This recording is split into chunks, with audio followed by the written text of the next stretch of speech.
Good morning and welcome to Manitoba Agriculture Crop Talk webinar series. If you have any questions during this presentation, please type them into the questions section of the GoToWebinar menu and we will answer them at the end of the presentations. This webinar is being recorded and you'll receive a link to the recording. Thank you. Thanks, Erin. I'd like to welcome everybody to the June 29th edition of Crop Talk. And today we're going to go through an update. We're going to look at evaluating the crops and the situations they're in as of right now. We're going to be assessing some crop damage. We've had a few storms that have gone through, have created a fair bit of difficulty in some growing area, some plants for I guess growing through some of these issues. And there's been a couple questions coming in about spraying concerns, so we're going to maybe deal with that. We're going to go from there to our crop scouting panel, and we got a few questions for them as well. So just going through here and going to start off on the first few slides. Okay, I thought let's start with today. What we would do is we would look at where we sit right now as I guess compared to what normal, or I guess what our average is. And when you look at our precipitation maps, it looks like we're well above our normal precipitation throughout the whole province. Very few areas are under 100% of normal. I think as a province, we're probably more in that 130 to 140% of normal range, which has definitely changed from last year, and has created some problems in some areas, but has also helped out in some areas with replenishing soil moisture and helping pastures and hayland rebound from a very dry year last year. But with precipitation comes some problems, and we'll be looking at those problems as we go through today's webinar. When we look at our growing degree days, I think this is probably one of the important issues for people growing corn and soybeans right now. And when you look at our normal to percent of normal, we're probably in that 80 to 90% of normal. So we are behind with that. And when you look at the temperatures we've been seeing, we've had a couple hot days, but we're getting a lot of those temperatures of highs of 23 to 24, and evening temperatures dropping into the single digits.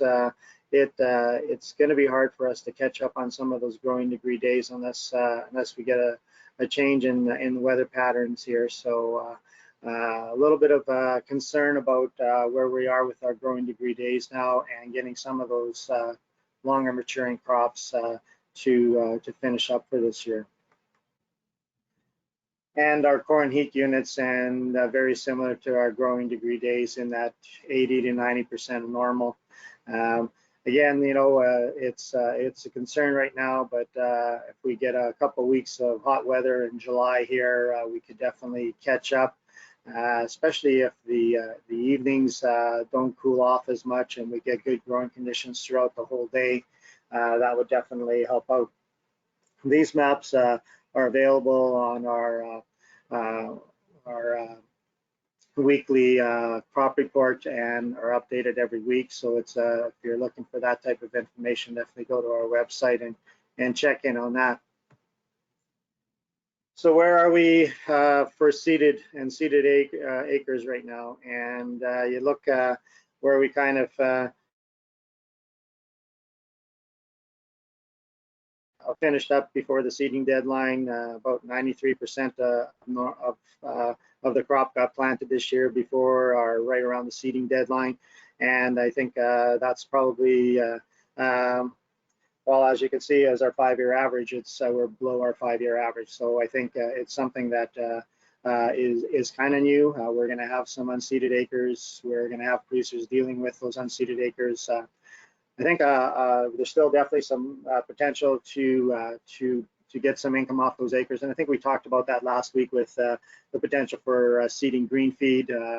And you know, if depending on the area you're in, even the potential for growing some crops on those lands that if we get a good open fall, that you'll still be able to harvest them. So again, we're past the seeding deadline on a lot of those, so you know, you'll be in a situation where you'll not be able to be covered by insurance, but again, it's something that you still could get a crop off, or you could get some feed off that you'd be able to market throughout the rest of the year. So what I'm going to do is going to go through some of the crops and just see how they are looking and what kind of stages they're in right now. Look at the start, we're going to look at the winter wheat and fall rye crops. Last week when things got going, the fall rye crop was starting to head out, and the winter wheat crop was in the flag leaf stage. As you can see the pictures on the right hand side. With this week, we're looking at winter wheat, the heads just starting to come out in a lot of areas, and as Dave Kaminsky commented last week, at this stage we're in a situation where we're getting really close to, if you're making that decision for spraying for fusarium, that the staging is getting really close where you'd be applying a fungicide. You remember he said that you want to apply it when the crop is flowering, and at this point, you know, we're not very far from the crop being flowering, and some of the early heads might be flowering already, and you know, if we did get some heat, the flowering time period would be short. So he said one thing we should look for is the main stem and the first tillers, time our application according to that. And the other thing that we should be watching for is checking out our fusarium head blight risk maps. The first one came out yesterday, and when you look at our risk for fusarium for the province, we are basically anywhere from high to extreme for basically the province. So if you've got a winter wheat crop that's starting to head out, I guess the decision for seed or for spraying for fusarium is something that should be on your mind as conditions continue to be favorable for fusarium. As we're doing the webinar right now, some areas are getting light rainfall, and they're calling for rain for a good part of today and sometimes into tomorrow for most of the western and southwestern part of the province anyway. So I think that will just continue to give us, you know, good humidity for the disease, and also if we get in that, you know, 22 to 25 degree temperatures during the day, which they're forecasting, we could also see, you know, prime conditions for fusarium. So again, keep this in mind when you're going out to assess your winter wheat, and make sure that you get the timing right, as that's probably the critical time is getting the fungicide on. Look at maybe make a comment about the fall rye. It's been progressing fairly well, and not too many things that have been affecting its progression. It's been heading out for about a good week. A lot of the fields I've been in, it's been flowering already. So the fall rye is pretty much on its way and ready to go. So crop that basically is just making its way towards harvest. Looking at the cereal crops, we had a few slides on last week, and if you remember last week we had some of the cereal crops, especially barley, that was showing some yellowing. The question come up as to what might be happening to the barley crop. We were seeing that in several fields, and went back to the same field where I took that picture of last week and got a picture of it again, and you can see that the crop has outgrown a lot of the problems, and basically I think John Hurd had made the comment regarding the because of so much moisture, the roots just still haven't reached the nutrient layer where the fertilizer would be for the plant to get going. And it looks like in some cases this has happened, and the crop is definitely taking off. Barley and oat crops probably in that 4 to 6 leaf stage right now. Some of the early barley crops in the province are maybe just getting into that flag leaf stage, but that would be the very early ones. You look on the right hand side, and what I did is I went back a year ago just to see where we would be at compared to this year from last year. And last year around July the 6th, we were having oats that was starting to head out already, and barley on June the 29th, you could see the barley heads were starting to poke out already. So we are behind, and as we go through the webinar today, I'll be showing pictures of what the last year's crop looked like compared to this year's crop. So just kind of give us an idea of where we're sitting. Spring wheat.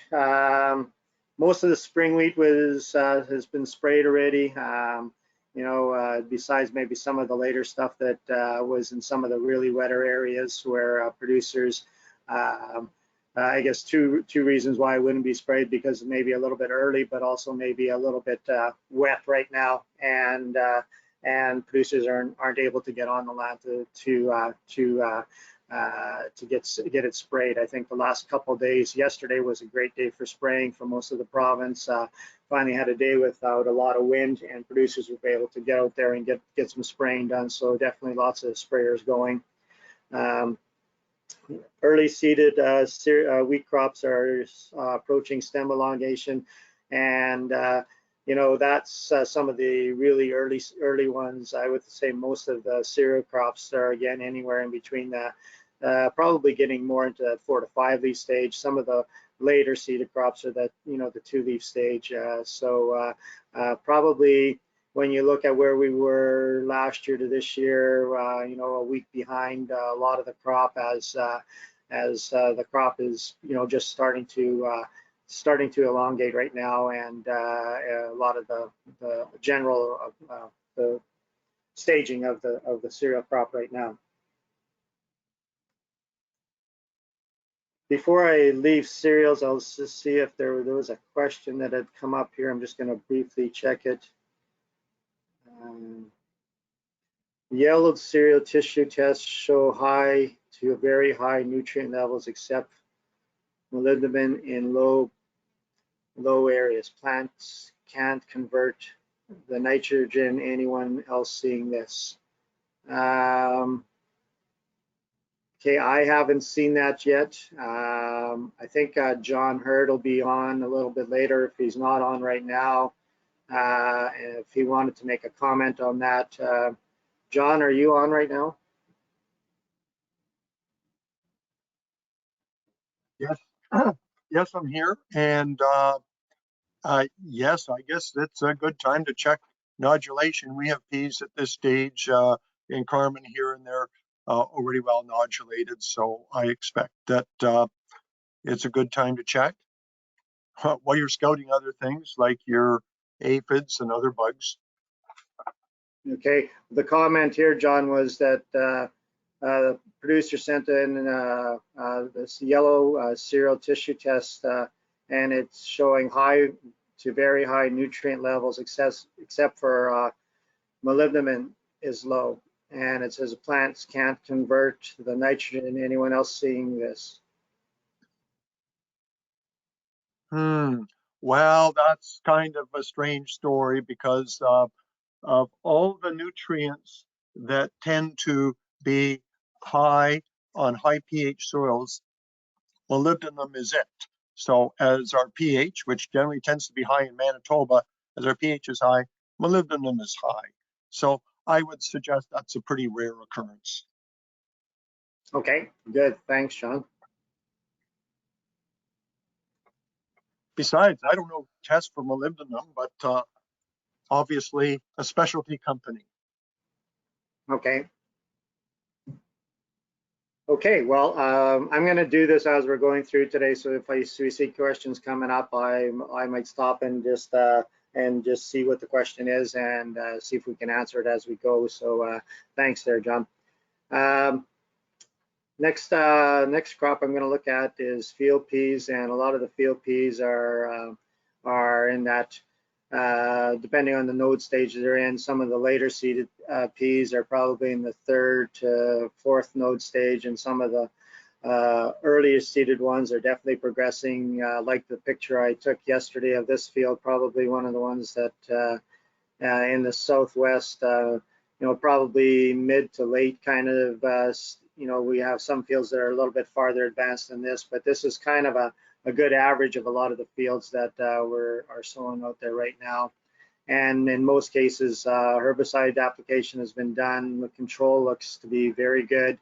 And within a few days, a lot of these fields will be covered up and covered in already. So that's good to see. John mentioned this, and this is something that I always wanted to mention as well. As you're out scouting right now, it'd be a good time to check on your nodulation and just to see how well your inoculant worked for this year. So I think Marla mentioned it before as well. If you're going to go out to the field and to check that, make sure you take a little shovel or something where you can dig up the plants, because if you just grab the plant and pull it up, you're going to probably pull a lot of the nodules off, and you're not going to see your true nodulation that way. Once you do that, look at the nodules. If you got yourself a knife, or even if you got a sharp fingernail, a lot of times you can break open some of those nodules, and you can tell if how well they're working. You want to see the pink on the inside. That's kind of showing you that they're working good and that your nodulation is where you want to be. So good time to be checking for that while you're out in the field right now. Picture to the right is July 6th of last year, and at that time a lot of the fields were starting to fill in right now. So as you can see, the peas they're a little bit behind, but not as far behind as some of the cereal crops as we were last year.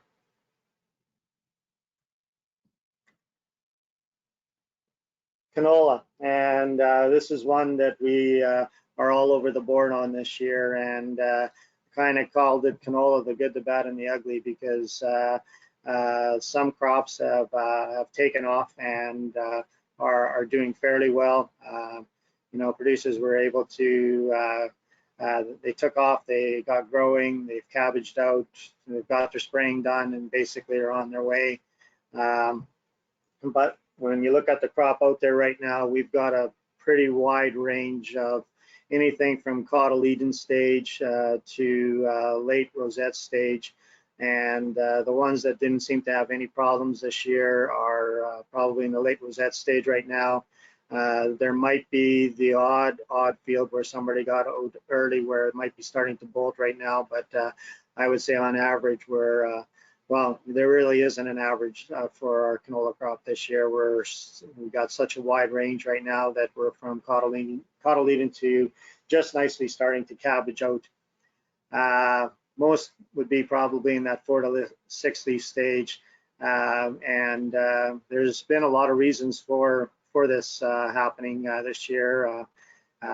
Flea beetles have definitely been an issue again this year. I think it's something that we're dealing with every year. I think we were all hoping this year that with the later seeding into warmer conditions, that warmer soil conditions, that the crop would get out of the ground fast and we wouldn't have flea beetle issues. But seems like they're a never-ending story this year, and they just keep coming back and keep coming back. And talking to some producers yesterday, they were still spraying for flea beetles as they just the infestations are so heavy.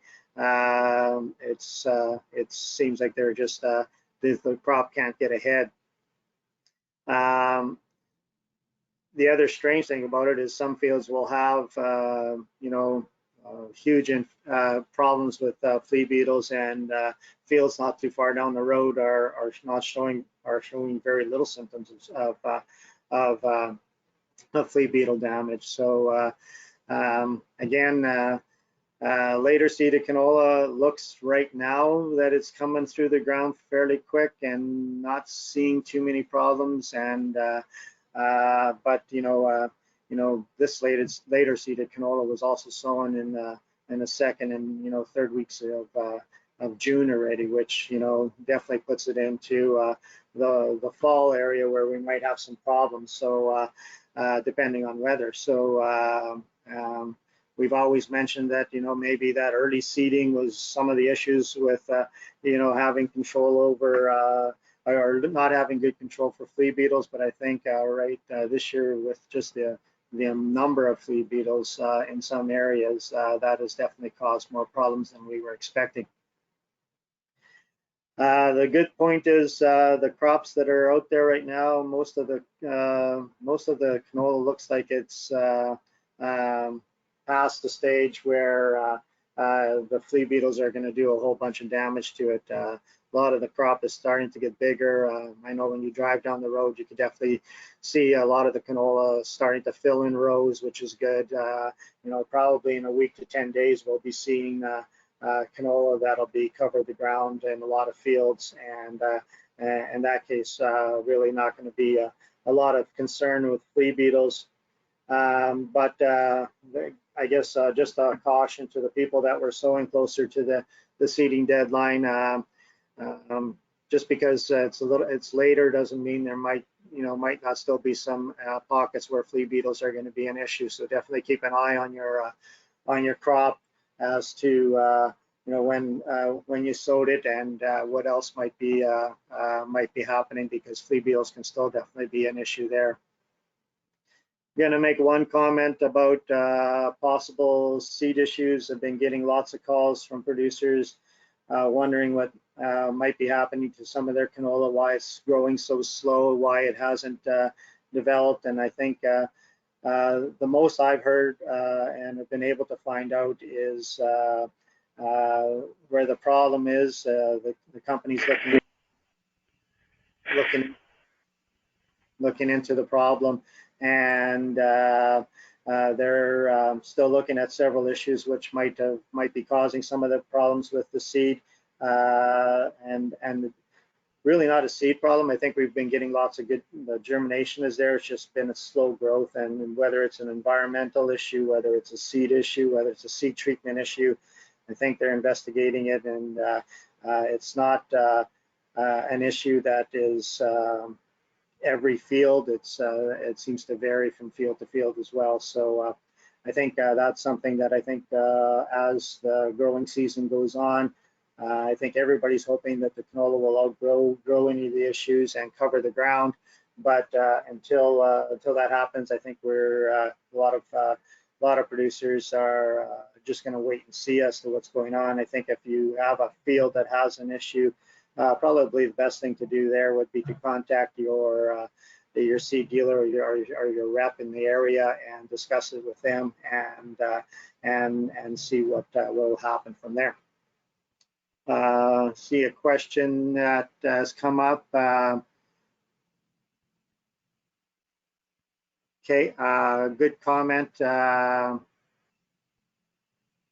actually, there's a couple of questions here. So first one, can you please discuss when spraying herbicides to check for wind speed and direction?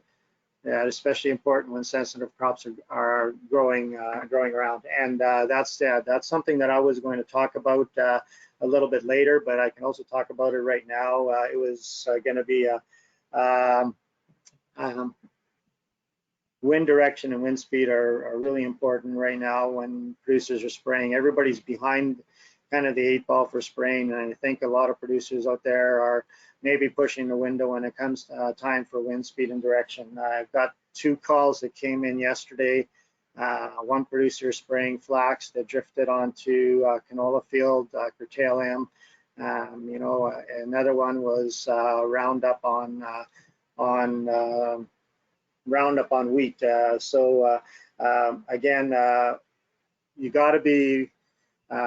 We kind of go from a period where we're seeding and putting crop in, and there's not really a lot of problems with maybe a little extra wind, and and some drift, because there really isn't any vulnerable crops that are up at that time period. So we get it in the back of our mind that, you know, you can spray at 15 or 20-kilometer winds and not be too much of an issue. Now that a lot of the crops are coming up and a lot of the crops are in vulnerable stages, you really need to record and watch for wind direction, wind speed, neighboring crops. If it's a vulnerable crop that's next to the field that you're spraying on, leave the headlands, leave a good spot, and come back later and spray that with a little bit later when the wind is in the appropriate direction. Again, that's a good point. We're definitely seeing, we're not seeing many days like we had yesterday, which was a good day for spraying. And it's a really good comment that producers should be watching out, producers and custom applicators, because everybody, like I said, everybody is being rushed right now. And I think we need to definitely keep on top of that, because you know, we're just getting into spraying season and we're starting to get calls about you know, drift complaints already. So definitely keep that on your mind when you're getting out there. John Gavlowski, are you on? I am on, yes. Okay. While we're talking about canola and while I was talking about flea beetles, question came up about foliar insecticides becoming resistant to, or flea beetles, I guess, becoming resistant to foliar insecticides. And are we seeing a population shift from crucifer to striped flea beetle? Two questions there. First, the resistance one. There's no direct evidence that we do have resistance, but then again, it hasn't been really thoroughly tested. Boyd Morey at the University of Alberta is interested in doing some of that work. So we hope to get some work done to, I mean, directly look at it, but right now it's a tough thing to say because there's no direct evidence one way or another. And I think this year the populations were just so heavy that people would spray and you would have fresh flea beetles moving in short time. Regarding whether there's been a shift towards striped flea beetles, yes is the short answer, somewhat here. In other parts of the prairies, even more dramatic. And part of the reason that could be happening is striped flea beetle, it's still controlled by the neonic seed treatments, but not to the same extent as crucifer. The neonics work better on crucifer than they do on striped. And we're hypothesizing that that is leading to somewhat of a shift towards striped flea beetle. So in some parts, there are definitely more stripes than there used to be. But when we get late into the season, often it is the crucifer flea beetle that still is dominant in many areas. And I should just mention, this isn't resistance. It's not like there was a genetic change in striped flea beetles that they all of a sudden became less affected. It's just there's lots of different species of flea beetles, and they're not all controlled to the same extent by the neonics. And again, they just work better on the crucifer than they do the stripes. So we don't consider it resistance, but the stripes aren't controlled to the same extent as the crucifer. Okay, good. Good comments. Thanks, John, and thanks for the questions that are coming in. Okay, so going to look a bit now to flax, and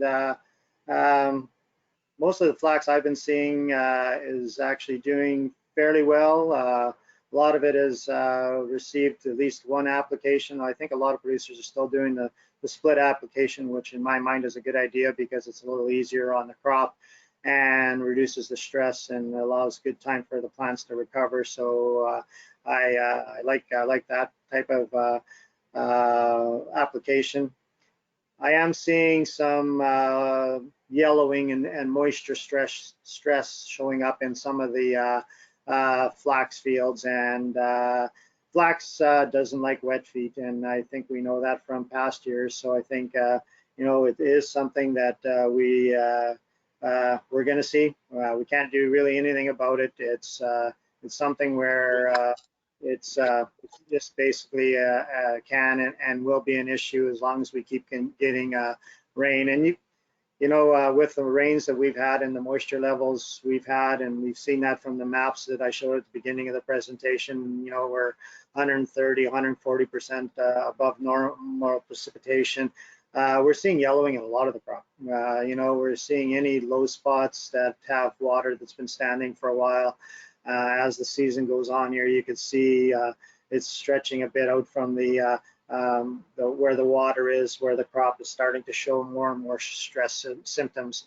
And I think that's going to continue as long as we keep getting rain. And it's going to be a factor we're going to deal with for the rest of the year. If the rainfall amount, rain would slow down a bit and let the crop get going, I think a lot of it would outgrow it. But I think with the pattern we're in right now, we're probably going to see this for most of the growing season.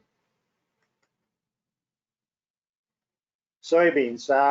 Again, soybeans probably one of the crops, and I think we learned this from a few years now, that can handle moisture more or a little better than a lot of the some of the other crops anyways. And a lot of the soybeans are in the second trifoliate stage right now, which again is a little behind last year, but a lot of the herbicide applications have been happening with soybeans.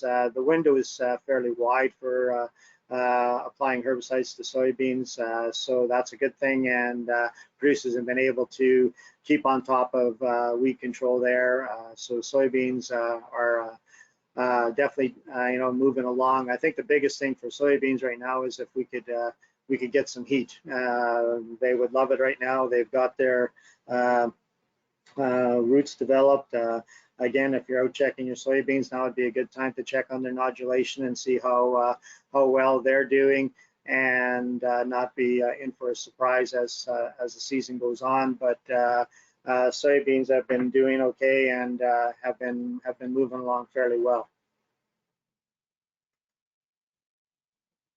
So that is, I guess, few things regarding the crop and where the crop is right now, and I covered most of them. I think it's the ones that I think are majority of the crops grown in the area anyway. So from there, we're going to switch over now, and we're going to talk about some of the storms that have been happening and some of the damage to the crop, and what we can expect and what we can see from some of the things that have happened since the storms have hit.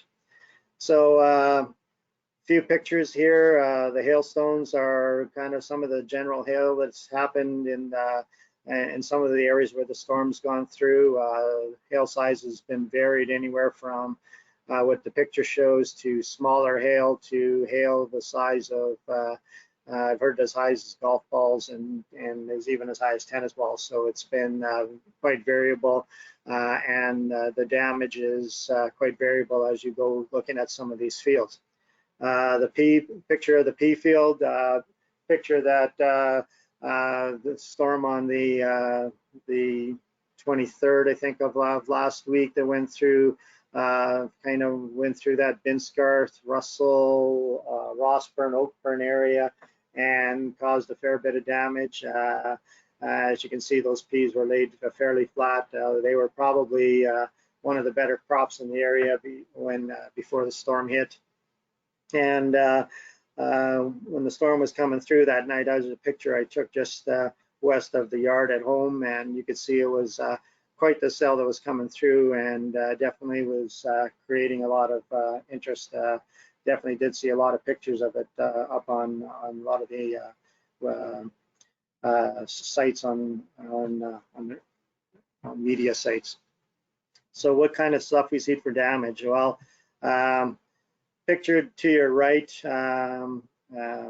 last week when Dave Kaminsky was talking regarding staging for fusarium and the weather station in the background. Well, the top two pictures were the winter wheat field that I was in, that where we were talking staging for spraying. The picture to the left, or directly left of that, is what the crop looked like yesterday. So you can see there was a fair bit of damage done to that winter wheat crop, and basically anything that was hit and broken below where the head was, those aren't coming back anymore. And it's going to be interesting to see what's going to happen with this field. I guess one of the good things about it is there was a fair few tillers and that were still there, and they're still growing. So even though the main stem and maybe the first tiller there was a fair bit of damage too, maybe there might be some regrowth there, and so it's just going to be interesting to see how this crop develops from here onwards.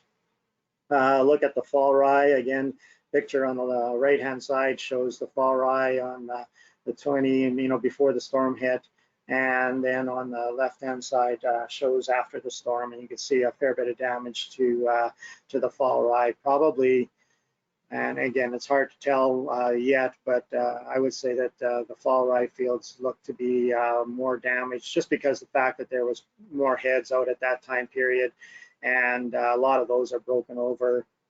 As you can see in the picture, there's even heads that were missing. Part of the head was missing from the stones that hit. So again, it's going to be interesting to watch these crops over the next little while and see what develops. But like I said, the winter cereal crop, or winter crops, the winter wheat, fall rye, did take a fairly good whack from the storm, and are probably going to show some of the most damage. Hail on peas. The hail on the pea crop did cause a lot of damage, but they're not dead. They're still living. There's a lot of stem damage, so it'll be interesting to see how these peas go on from here.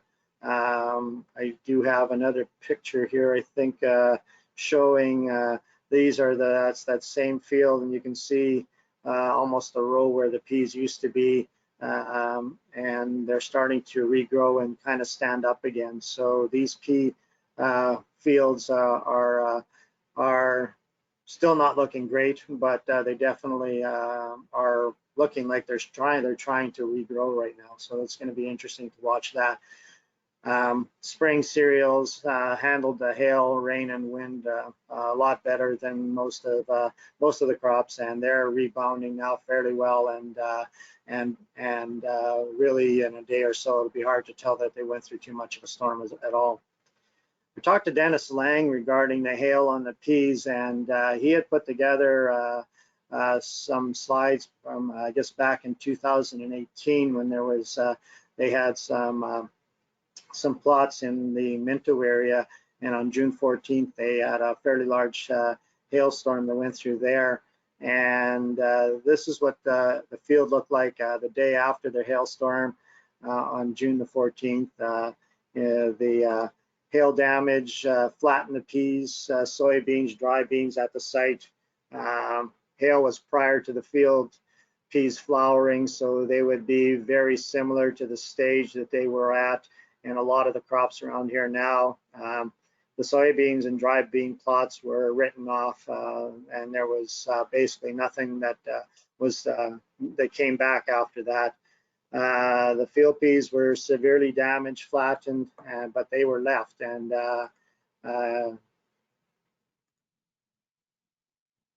that's what the peas look like. So you can definitely see that they look very similar to the peas that I was showing you pictures of on a little bit earlier here. And this is July the 16th, same field, and the peas recovered. Recovery was very good. By mid-July, the plots were looking better again. So definitely seen some improvement. August the 2nd, the field peas are starting to dry down normally in early August. So they were came in maybe a little bit later than we expected, but the field peas reached maturity, And the interesting thing here was that the field peas in Minto Boys vein, the meadow peas averaged 48 bushels to the acre. When you look at the other plots, the ones in Melita, Morden, Hamiota, and Portage that didn't receive any hail or damage, definitely did better. But you know, for what the peas look like in Minto at that time and what the peas look like in the areas I've been in over the last while here, definitely, and the progress we've seen on those pea fields this year over the last 3 to 4 days, it'll be interesting to watch those fields and see if how they develop and see if they go on to produce like the ones in Minto did. One of the questions I did ask Dennis was, you know, what about disease and what happens with disease on these fields later on, and definitely a concern. But he also mentioned that weather conditions are going to need to be good for disease development in order for it to happen. So I think you know, first of all, let's get the peas off and growing, then let's worry about you know, disease a little bit later. There's definitely potential because of all the wound areas on the plants, but again, let's see if those plants take off and develop like they did in the Minto area.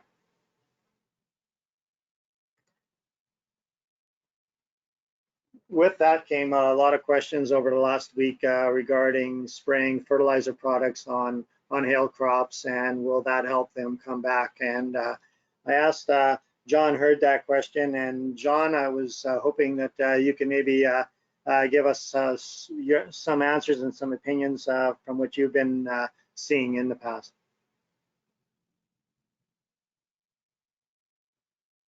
Okay, thanks, Lino. And Lino, have you ever had this question before about spraying rescue treatments on hail damaged crops? Pretty much Yeah, every year. And how much research have you actually seen done on it? Usually you don't see a lot. You see a lot of what it can help and what it can do, but not actual, you know, this is what we did and this is our results. Yeah, that's the difference between fact-based science and faith-based science. So I'm really lucky you asked me this question because I can report today on some fact-based science. Our brethren in Alberta were funded by the pulse and wheat growers to actually do these studies. So they have 9 site years where they've evaluated not just fertilizer products, but fungicides to see if there's any value on damaged crops. And for your listening audience there, I have put the report in the chat. You can figure out how to circulate it. I don't know how to do that, but they can read the details. But looks like they did some great study with wheat, peas, and dry beans, and they hailed them at 3 different times. Uh, uh, uh, you know, tillering or 4 to 6 leaf stage, and then at flowering, and then later during early reproductive. And like you showed in your pictures there, the most serious impact of hail was the later stages. There's just less chance for recovery. So now the reasons why that they wanted to do that, well, the reason they want to do it is because people have inquiring minds, and apparently the Alberta producer associations were willing to put some coin into figuring it out. Anyways, the products they used, the fungicides used were either Headline or Parasol, which may have some bacterial effectiveness also, and Prozero. The nutritional products were Relief and Boron Boost and T3 or G22. And those were put on some of those crops, the directed crops. And the yield increase was not spectacular. In fact, it was not significant. So with wheat, where they had damage and they did not do anything, the yields were 62 bushels the acre. Where they put on the fungicide, the yields were 63 bushels the acre. Where they put on the nutritional products, the yield was 61 bushels the acre. On the peas, damaged peas were 52 bushels. With fungicide were 53. With nutrition was 52. And the dry beans is the same story. And there's no use me just reading numbers to you. Anyone that's interested can go right to the source and dig it out of this Canadian Journal of Plant Science article. I don't think anyone's going to ever ask me this question anymore, Lionel. We put a nail in the coffin. Okay, good points, John. And yeah, it's I think what happens is when a storm like that goes through, a lot of producers want to do whatever they can to help the crop get going. So I can see where, some of this might, be in their mind that, it's helping. And I know even going back to the same field, be 3 times now, I think, that pea field, you almost convince yourself that, things are getting better or things are getting better. So I think, I think it's more of a, I want to do something than maybe that it's gonna help. Yeah, I called one of my certified crop advisor colleagues in Ohio State. He's made a bit of a career out of testing products like these in order to assess their value. And his note is that it's rare that there's any value unless there's something like a true micronutrient deficiency or something. But he said, if you want the crop to green up, you just make sure you've got a bit of iron in your product, and then that tends to give a nice green color without impacting yield much. So that was the conclusion of these researchers from Alberta, is that there were no negative agronomic effects by using nutritional products or by using the fungicides, because of course they didn't do any good either. But the only adverse effect is that it cost the farmer money that he didn't need. Good, great. Thanks for finding that information for us, John, and we will include it with the recorded webinar that gets sent out to everyone. So thanks again, John. Okay, next thing that been happening after I guess the storms. I got this call yesterday about grasshoppers, and grasshopper nymphs feeding damage has been reported in many of the crops in southwest and central interlake regions. And the call I got yesterday was from a farmer that was out actually spraying for flea beetles, and then he went across into his soybeans, and he just noticed a whole bunch of grasshoppers. And so thought it would be a good opportunity to maybe get John to come on, and John Gavlosky to come on and maybe talk a bit about how we should be monitoring them, and maybe some of the control measures that are available. And because I think different stages of grasshoppers may require different products. So John, if you want to take it away from there. Sure, yeah, thanks Lionel, and good questions. So yes, this is the ideal time to be out scouting for grasshoppers. They're at the stage now where hatch should be starting to wrap up. And one way you can check to try to verify this, if you're out visually doing counts and you do have an insect net with you, try to catch a few and see if you can see wing buds on them. In last week's Manitoba Crop Pest Update, we put in a picture of a nymph with the wing buds just starting to show, so you can refer back to that if you're not sure what wing buds are.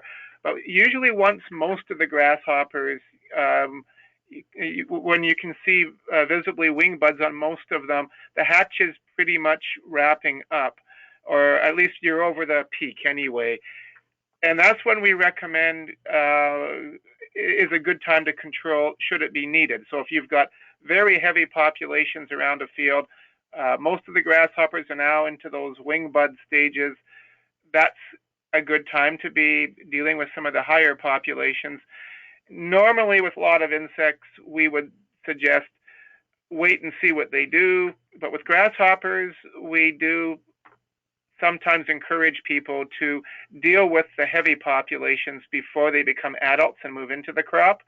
So if you've got a lot of them around a field edge, if it's a obviously an egg-laying spot from last year that had a very heavy concentration, sometimes it's easier to deal with them when they're younger than to wait for them to become adults. Once they get their wings, they're much trickier to deal with. Now, if you're in a situation where they seem to be moving into the crop, doing a little bit of damage, but they're not quite at that wing bud stage, what do we do? Sometimes it's not a bad idea to deal with the heavy populations early, but if you're not quite sure that the hatch is wrapping up, then consider a product that might have a bit more residual to it. There's some foliar insecticides. Coragen would be one of them that has a bit more residual. The brand Bait, Eco brand, it also has decent residual to it, so it might be another option for doing some of that roadside or field edge treatment. So it's something else to consider if you're doing the edges and not quite sure about the grasshopper staging. Now, the grasshopper on the bottom picture is an interesting one. That is our clear-winged grasshopper. You can see the dark spots on the forewings there, and you can somewhat see the white stripe at the top of the wings. Regardless, that's a clear-winged grasshopper. When you're seeing lots of those, that's the one that's the grass specialist. They like grassy plants. They probably won't touch a canola field or a soybean field, but if you have a wheat crop or forage grasses or pasture grasses, that's where they can do a lot of damage. If you're confident identifying your grasshoppers to species, sometimes it's good to know what type you're dealing with. That way, if by chance it turns out to be clear-winged, then you know what crops you need to watch more carefully. And if you're not quite sure about your grasshopper ID, we do have a fact sheet that has pictures of all our damaging species. And if you're coming to Crop Diagnostic School next week, I will be going over some of our grasshopper ID there as well. We've been over this in the past, but being a grasshopper year, it doesn't hurt ourselves to refresh on grasshopper ID. So anything else you want covered regarding grasshoppers, Lionel? Okay, just the one question the producer asked me, and what he said was, I can go to my dealer and get free chemical for controlling flea beetles. Will those products work on grasshoppers? They will work on the young grasshoppers. In most cases, for flea beetles, it's pyrethroids people are using. Check your label. A lot of the pyrethroids do say right on the label grasshopper nymphs. So right now, they probably will work if you're going after the nymphs. If you're going after adults later, they're probably not your best choice. Okay, good. Thanks, John. Okay, I did mention in our title that our beginning that we were going to look at some spraying issues, and this question has been coming in quite a bit lately because of the fact that we're falling behind in spraying and weather conditions haven't been great. So I asked Kim if she would maybe help address this question. You know, the question is about spraying Liberty and how should it be sprayed. Producer realized that, you know, during midday, during the heat of the day, and the hotter the better is the best, but you know, that's only for part of the day. What's better, spraying in the morning or the evening? When should he start in the morning? Is do a good thing or is it a bad thing? And then what time should he quit at night? Okay, thanks, Lionel. You guys can hear me okay? You bet. Yeah, I know that's a really tough one, especially this year. I wouldn't be spraying too late into the middle of the night. I have heard of that it can work. I'm not putting a lot of, I wouldn't be trusting that would work all the time. I think ideally, you know, we do want as good as temperatures as we can get. Lots of times I think take a look at the forecast. If we're warming up, you know, it's going to be a little bit hotter earlier in the day. Try to take a look at, you know, most of our weather apps will tell us what the temperatures are going to be all day long. And we do want to take advantage of that heat and that sunshine if we can, good growing conditions. At the end of the day, we need to be careful not to be starting too early in the morning when it's cool, and especially if we have a lot of dew on. We've been out early in the morning trying to spray, and the plants were really wet, and so you don't want to be spraying until if you've got really heavy dews on the plants, then you can actually get spray runoff, and you don't want that at all. You want to get good coverage with Liberty, so just use as much water as you can. You just haul more water to that field. You can still spray at the same speed, but you're going to have more time on your fill time, but just use as much water as you can, minimum 10 gallons. And honestly, it works great at 12 or 15. It works really great. So do everything you can to make it work the best.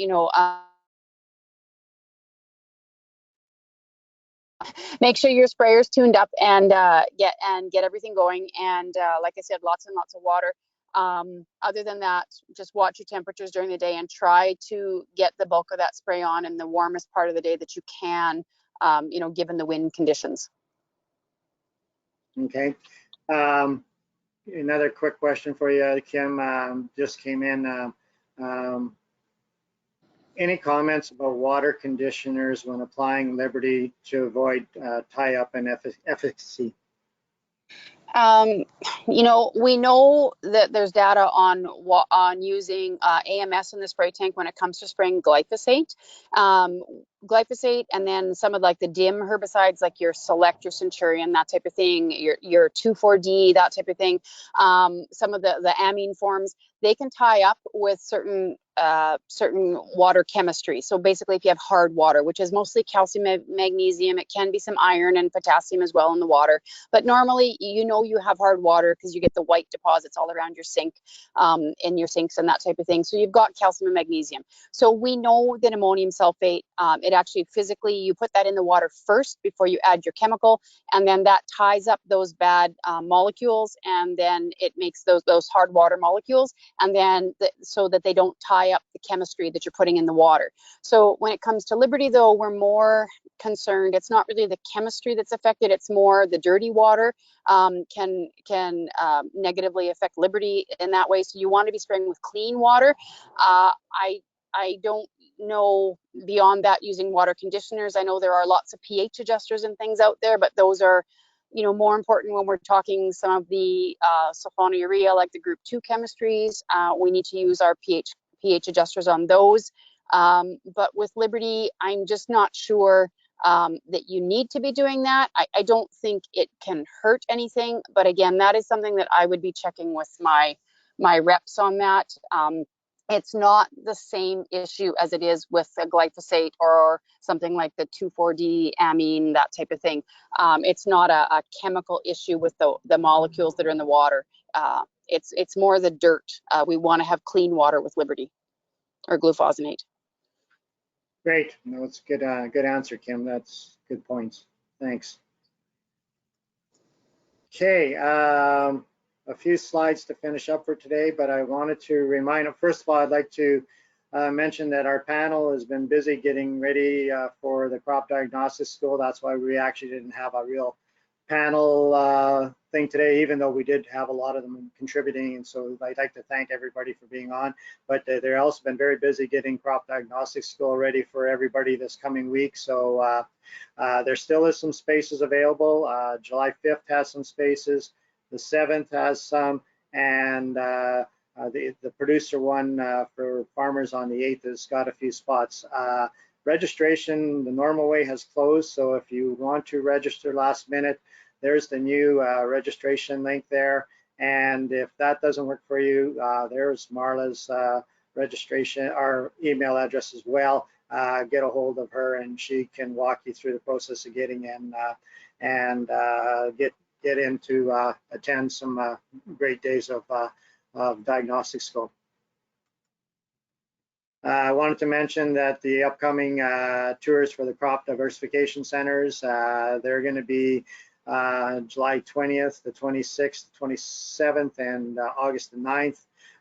Next week, we're going to have spokespeople on from each of the different diversification centers to talk a little bit about what's going on at their sites and some of the highlight points. So this way you'll be able to kind of pick and see which one you might be interested in, some of the stuff that's going on there. Always have this slide up regarding our field crop protection guides, and I think the thing we need to be starting to look at or thinking ahead about is fungicide application. So again, a good book for plant diseases and also some of the insect issues we're having. So again, if you they're available at our Ag Services Center, and if you're looking for large orders, definitely look at giving Kim Brown a call. Our Ag Adaptation Specialist in the province, if you've got questions, feel free to contact any of these people. They'll be able to give you a hand with your with what's going on in the field. There's a lot of stuff happening now. I think it's gonna, and with some good growing conditions, things are gonna happen fast. So definitely keep these people in mind. If you got some livestock issues, you got some feed that's gonna be going up shortly, questions regarding pastures, overgrazing, undergrazing, give our livestock people a call. There's our MASC offices and our Ag Service Centers, I guess, office numbers.